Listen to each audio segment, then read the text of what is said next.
RMN Drama presents Kini ang akong suliran.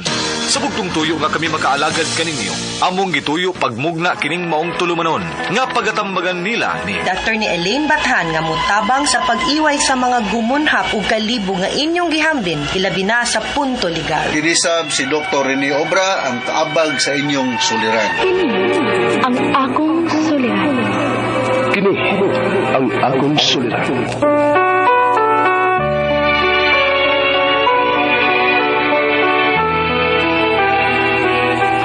Sa atong pagkaymugso ng kalibutan, gikalawaan at ang daan sa atong suliran.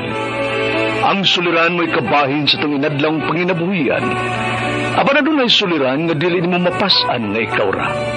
Nagkinahanglan kag katabang aron sa pagsulbad ni ini. Nagkinahanglan kag kahayag na mo'y mulamdag sa imong unahuna. Ug tungod ni ini, natawag kini nga atong tulumanon nga nag-uluhan. Kini ang akong suliran.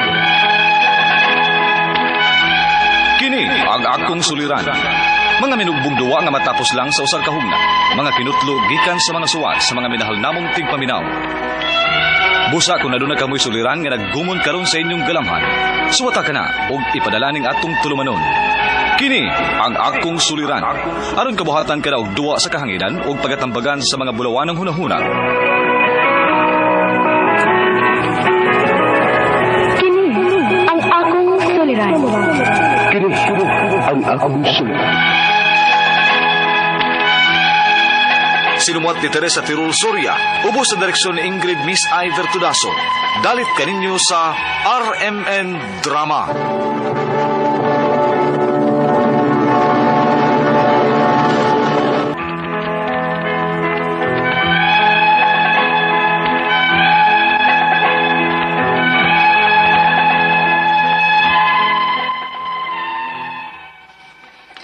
Maayong adlaw kaninyong tanan nga nagpaminaw karon, ning tulumanon kini ang akong suliran.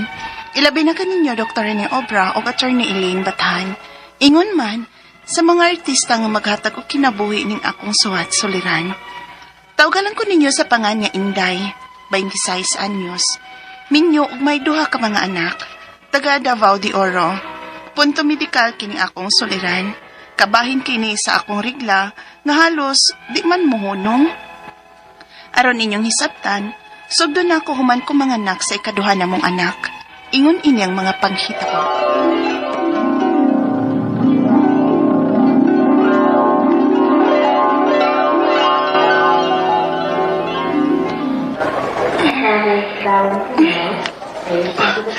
Day, kumusta naman ka, ha? Salamat kayo. Kaya gitagan ako ng mga anak na lalaki. Iko na na ako. Di na tamangan na ako. Ha? Uy, basin, pwede pag-usa ka lalaki dahil kay aron may kaduwa na sa basket akong junior ba? Bahala ka diha, Efren. Di nagyot ko. Dili nagyot ko. Mutag ka man dayon, uy. Ikaw kung may panganak dere, oh. Oo. Ay, nagpangisog. Kaya basig mabughat ka. Okay na ko. Kanina lang duha ang atong anak.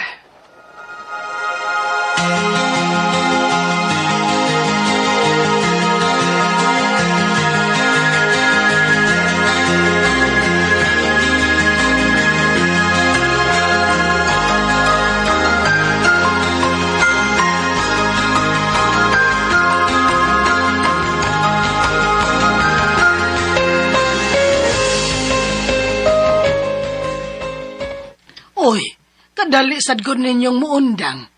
Duha pa gani ng inyong anak ni Efren. Uy, di lalim, uy. Di lalim ang mga anak. Ang pag-atiman pa, pagpadako, pagpaeskwela. Maong okay na ko nga duharang among anak ni Efren, uy. Usara mo gani ang tato kay makatagam ang pagpanganak. Naluoy lang kong Efren nga ganahan kay anak na lalaki. O karon nga lalaki na gyud ang among kamanghuran. Stop na, Mima. Unya, unsaon man ni mo pag-stop nga may bana man ka? Ay, mag-control, Mima, uy. Moadto niya ko sa health center. Kay magpatambag ko kung unsay maayong i-birth control. Oy, pauban na ang bana ni mo, ha? Aron magkasinabot mo kung unsay inyong gamitong birth control. Kanang magkauyon mong duha. Kay kami bitong papa ninyo, magsigimig lali sa calendar rhythm. Kay kining mga lalaki, tikasan kaayo nga mag-ihap-ihapan ng pizza sa kalendaryo kung gusto ng mutira. Unsa?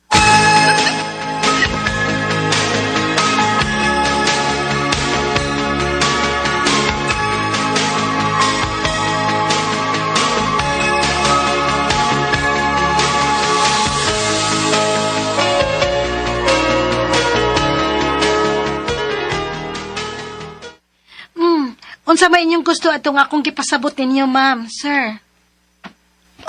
Asa may mayat to, friend? Oh, uy, ikaw, uy. Kay, kung mag-pills, ikaw may mutumar. Kung katong inject, ikaw mo sa injikan. Sultihi lang unya ako kung unsay gusto ninyo adto, ma'am, ha, sir? Pagsabot lang usta mo. Ang katong inject na lang siguro, Fensa. Kay, watihon-ahon-ahon ba nga imnon na tag-atlaw? Kalimot niya ko. Naburot ko. Nya, di sab ko ganahan og withdrawal. Uy, kay makalabad man ka nas-o. Laban nang, di sab ko musugot na ng ihap-ihap sa kalendaryo. Kay, di baya ka mo absent, karahua ka. Dayon kagkasukog balibaran ka. Kamo good, ma'am, sir. Miss, kato na lang dahil po ang among gamiton nga birth control.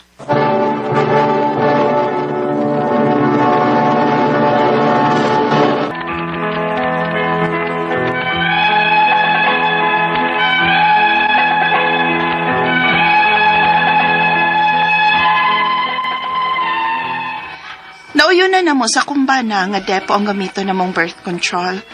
Gabot yun og 3 years ang paggamit na ko sa depo. Wala man nung problema. Pero, nahadlo ko sa sulti-sulti sa ubang mga babay nga akong kaila bahin aning depo. Unya. Na, uyaw ko na naog makakanser kadugayan, uy. O bitaw, bausan na akong nadunggan bahin ang depo nga. Kadugayan ko nun ni mo gamit anak, no? Makamayuma. Ha? Kala kinuo ko. Mundang na lang siguro sa paggamit aning depo, uy.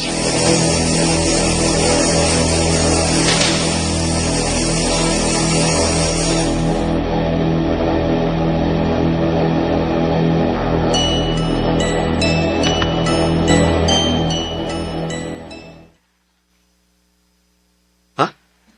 Bunda kag dipo? Hadlok mong kukuski ingon sa ubang parents sa eskwelahan sa atong anak, good. Bahin sa paggamit anang depo. Okay naman ka. Wala naman ka kay pamati. Awa pa lagi kuno karon. Pero kadugayan ko nung gamit kay makamayuma man kuno. Ug ang labaw na kong gikahadlukan kay makakanser kuno. Uy, kuyo tuuda. Di na ko mo gamit anang depo, friend, uy. Undangan akong paggamit ini.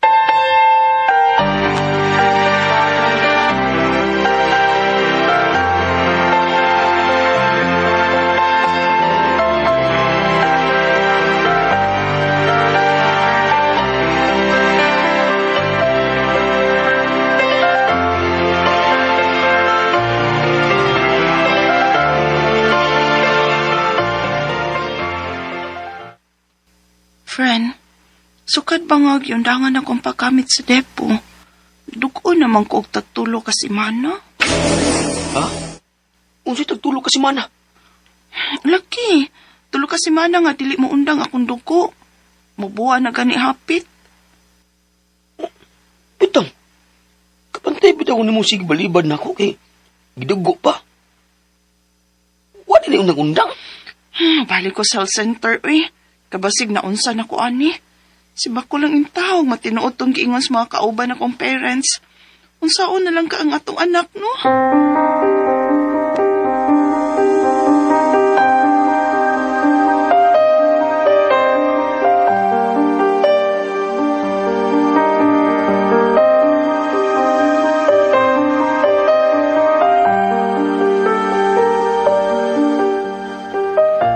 Kinahanglan magpa-TVista ini, miss.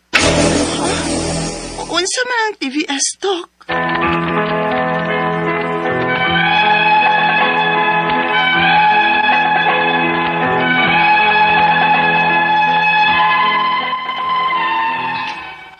Wagit ko magkapat-TVS, kay basig mahal na. Ug, wa man gyud sa taon mi, uy. Ilabi na karon nga duha ng among mga anak. Ang akong gikabalakan, Kay di man muundang ang akong regla.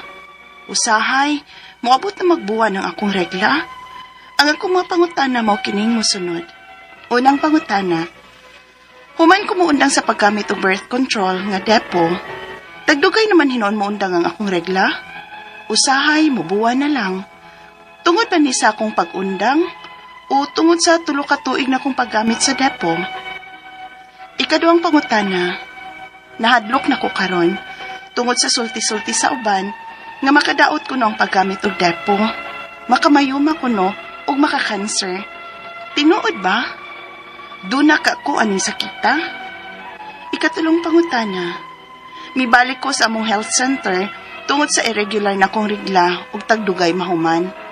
Ang ingon sa doktor nga magpa-TVS kuno ko. Epektibo pagod na. Mga pila man sab na. Ikaupat og katapusang pangutana, mahadlok ko nga momabdos pag-usab. Ning akong sitwasyon karon, unsa may maayong gamiton nga birth control? Ug unsa may maayong tumaron aron ma-regular ang akong regla? Palihog, tabang yung tambagi ko, kini ang akong soliran, Inday. Mayong adlaw mga suking tigpaminaw din sa tong programa, kini ang akong suliran. Aniya na sa bako, si Dr. Rene Obra makiguban kaninyo karong adlaw. Ako motambag sa inyong mga medical problem, kay usama na ko ka medical doctor, inyong mga psychological, behavioral, nga mga problema, kay usama na ko ka psychiatrist, o mga problema sa mga ginadiling drugas. Porbeda ning daghan na basag balik ron, ay sumasa mong sinsos dito sa drug rehab. Malik na sad ning problema sa ginadiling drugas. Kaya nga to sa kasayuran sa tanan, maubayan niyo sa sukong mga trabaho, no? Pagtambal na ning mga drug user. Kaya usaman ko ka, drug addiction specialist, no? Manghambog nyo gamay. Dito ko sa Amerika nag-training ani. Kami ni Dr. Dave Baron, ang hippie sa atong drug rehab center sa Argao kani, no? Klase-klaseng pamagi sa pagpadala sa iyong mga sulat-suliran rin ka na mo. Pwede kami padala sa mong email, suliran_612@yahoo.com or sa atong Facebook account, kini ang akong suliran, official writers page. O driba sa mong buhatan sa 3rd floor, Jose R. Martinez Building, Gusmeña Boulevard, ning Dakbayan sa Sugbo. Ang atong makutlo nga pagtulunan karong adlaw mao kini nga the past may shape you but it does not define you. Kalimti na nang nangagi, ha? History na to, history. Ug karon may atong tubangon ug ugma dako pa ng question mark ko sa meta ugma. So we live by kwan kanang day-to-day living lang ta. Ngayon, sumbagay gapon, kalimtan na to, kisay na pangol, kisay na arkansi. Anak, part of, kanisa, away. Okay? So, ang atong magtatampo karong adlaw, si Inday, 26 years old, taga Davao de Oro. May duha ni siya ka mga anak, no? Punto medikal ang problema ni Inday. Sumasa nabati ngayon sa drama. Sa may atong mga kaila da sa Cagayan de Oro, mga taga Baganga, no? Mga Hirona, mga Biyong family, kibal ko na mo dan dapita. Rose Bob Trinidad sa Davao City. O kining akong giatubangan ron, da gilista ginin ako. Si Henry Ortiga, da sa Talisay City, Ako lang bagong na-meet si Henry da sa Talisay City. O of course, ang akong migo, Gilbert ug Marie de la Serna, musta? Si Luloy, rather si Momoy, si Lourdes, si Arlene, si Lee Impasis diya sa Dumlog, no? Si po ba mga talisay akong kaya? Engineer Henrito Dodong Abilia. Naman ka sa talisay Engineer Dodong Abilia. Ug mga Abilia family dito sa Santo Rosario, Inabanga, Bohol, no? Milingan nilang panti og nibot sa lisna. Mga taga Dumanhog, si Fe o si Tiro Raso, kumusta? O si Crispa Libod-Libod. Gisay mistro to Porfirio Lim sa Inabanga, Glicerio Galulo. Sige naman, nag-text si Sir Glicerio na ko. Sadak, kadadlaw ko naminaw ni mo. Thank you very much, sir, ha? May kang maminaw. Kasi mga taga-abroad, musta, may taga-wa mo mapiktuhay kayo sa gubot na karon sa Iran o Israel, no? Si Milone Kimpan Biliero o si Ma'am Tess Caballero Barliso ba to? Oo, diya sa Kuwait. ug sa Qatar, ug sa tanan nga mga bisdak, mga Pilipino nga nasa Middle East. Ingat lang gyud mo diha, kay pabalitaan na mo diri nga perting sige lang buto-buto diha. Ting mahala na sa gasolina. Ganina, nagpatubil ko. Purbida, 124 ang litro. Ngayon ay moabot na ko na nag-2,000 ko, no? Murag mo na yung solusyon sa traffic siguro. Wala na yung managan niya. Magbalik lang tag bisikleta. Tingnan niya, mating mahala na yun, no? So, going back to our sender, kung naabot mo tayo ng bisikleta, tungod sa mahal sa gasolina, di na lang tayo magdag sakyanan. Musakay po tag pasahiroan nga jeep, mahal na po. Mahal tanan. Basta mo mahal ang gasolina, mo mahal tanan. Hasta ang isda, ang tanan, bugas, mahal tanan. O, ang shabore ni barato. Ingon to akong kailan taga Maasin City, no? Nga, ni barato ko nung shabo das Maasin. I do not know kung anong ni barato. Bidahunong ni mo na bay. Beda, magkita rin gyapon kita sa drug rehab, huwag di mo muhunong, o direbas mental ward. Okay, so, si Inday, no? Unang pangutanan ni Inday. Ako rin gining paningkamutan ng pangutanan ni Inday Tubag, no? Unang pangutanan ni Inday. Human ko muundang sa paggamit sa birth control nga dipo, tagdugay naman noon muundang ang akong regla. Usahay mubuan o usahay magkuan lagi. Dili regular. Tungod ba ni sa akong pag-undang o tungod sa tulo ka tuig na kong paggamit sa dipo. So kanang dipo, but pasabot na intra o kanang below the skin nga injection na siya, no? Na siya hormone nga mopugong sa inunta fertilization. Contraceptive method ni siya. Ang kining pills, maragyapon, no? Naani siya inunta effect sa pagbuntis, no? May mga kuan ni siya kanang preventive measure nga dili lagi mo buntis ang usa ka babae, labi nagdili pa andam masundan ng iyang anak. But like dipo, ang pills naapo di siya yung mga side effect. Sa kadaghanan ako ning ibalik-balik, ang uban ani mo complain nga naay labad sa ulo, nang irregular ang lang menstruation, dili na 28 days o 31 days. Nga mura sila kasukaon, murag gidagat, nga ang ilang breast murag mo dako, ma-engorge, so hikapon tender, no? Nga na sila abdominal discomfort. Mutungod siguro na kayang uban ganini magpil, magaminorya, meaning wala na kay menstruation or mag-mood swing ni sila. So, mao na yung mga posible nga mga hinungdan or mga side effect sa mga tao na gamit og dipo or any form of contraceptive, no? Labi nagkanang mga pills, no? Expected na siya. Okay? Ang dipo sa akong naibalan, mulas man siya mga 3 years, 5 years, may nana, no? Nga ubigay niya mga eksperto no? Dr. Lourdes de los Reyes Atok ang eksperto o si Liway Intienza, no? Okay, sunod nga concern ni Inday.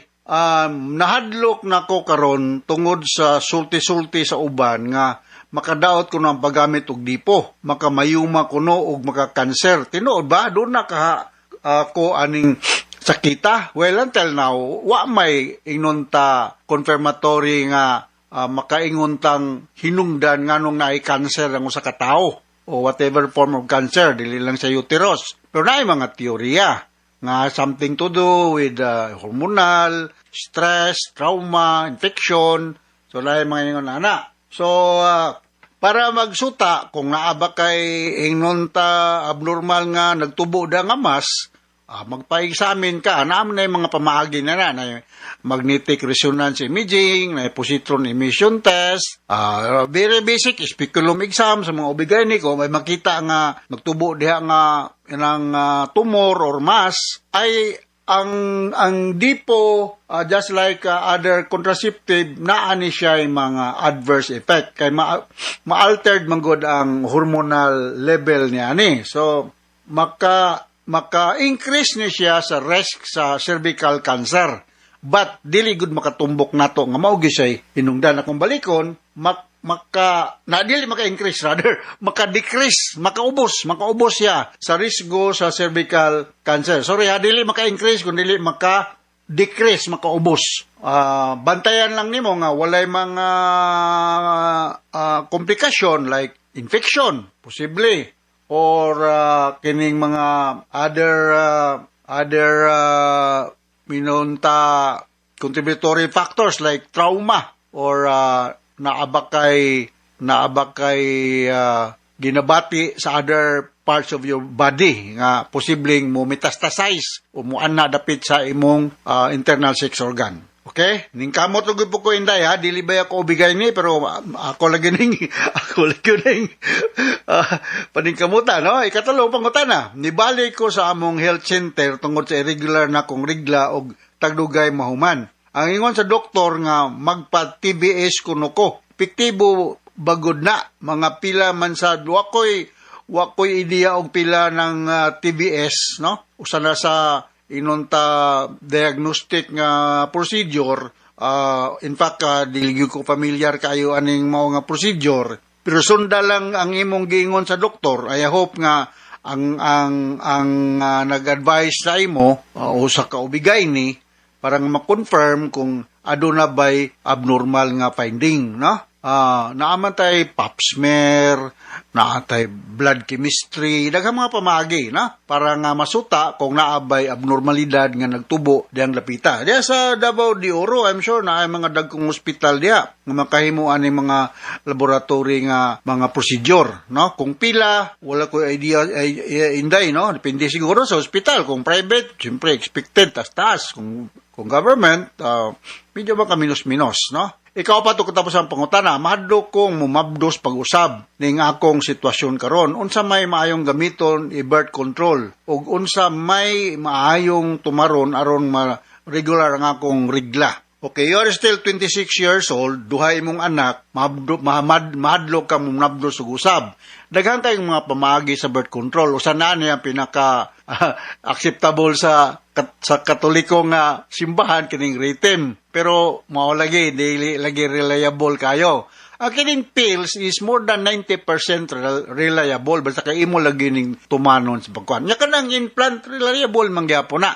No? Kay proven naman siya nga makakuan yun. Expected lang nga mag-irregular ang imong menstruation, no? So katong mga side effect nga gingon ko na spotting, na amenorrhea. Amenorrhea is a medical term which means ang usa ka babae dili na magregla sud sa sunod-sunod nga 3 ka bulan. Kung unsay maayong birth control, abstinence. Abstinence o rhythm, ha? Rhythm ang gamiton. Bala ko kung sa'y rhythm, narabi na minaw, tingin na ito ka mga teenagers. Ang kanang fertile period sa usa ka babae, kanang before ovulation, mga 14th day sa menstruation. Kung kana ko, regular ang imong menstrual cycle nga 28 days. So, mga few days before and few days after the ovulation, safe na siya nga inunta time to have sexual contact. But kung mo'y sexual contact around the ovulation time, taas kayong tsansa nga magkabuntis. So, marasan akong naibala, no? So, sa akong may mahinumduman sa among ubigay ni nga subject sa una. Alright, so hinaut na kay nasabtan, nagkutlo nga pagtulunan sa kong speaker ni mo Inday sa Davao de Oro, sa Mindanao ni siya, no? O ganto sa libuan, millions nga naminaw sa itong programa, kini nga kong suliran. Ako, once again, si Dr. Rene Obra, with my partner, Atty. Eileen Bathan, para sa iyong mga legal mga problema. Andamig tagana sa pagtubag, sa gonsang pangutana sa kinabuhi. Although dili ko may kaibalutanan, pero maningkamot rin, no? So, from all of us, sir, sa Radio Mindanao Network Production Center, Radio Mo Nationwide Tatakarman. Daghang salamat o maayong adlaw.